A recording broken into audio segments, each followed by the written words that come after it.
what would be a way to catch people's attention? Now they will say, we can't get people's attention here, here, and here.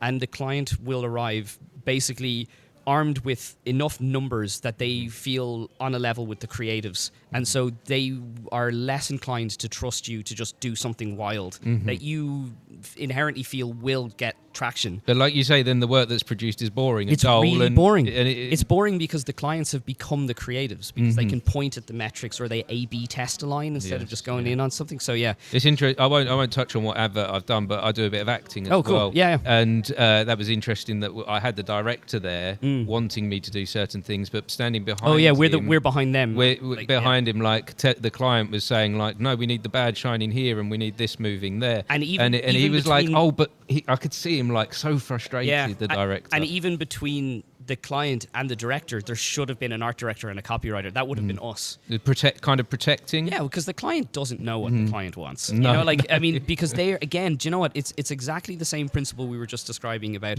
They'll be fixated on certain things like brand cues and things like that that aren't relevant to the overall narrative of the ad that you're making, right? Yes. So the director is there to, like, the creatives would have chosen the director to work with. The director should be left to do what the director does.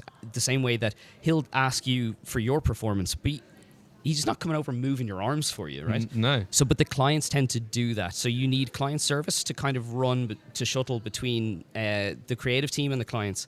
And then you'd have us talking to the director, while also being very careful to just let the director do his job, because otherwise, why did you get a director? I'm Yeah. a big believer in, if you've hired somebody to do the job, get out of their way and just let them do it. Otherwise, do it yourself. But anyway, Yeah. that's a conversation for a different time.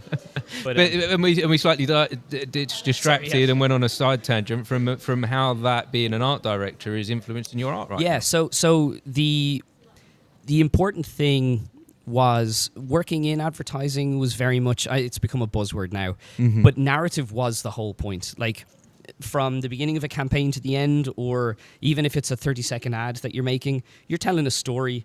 You've got to convey as much information as possible in a very short period of time. So you needed to be good at, like, understanding what is essential in a piece to get it across as quickly as possible.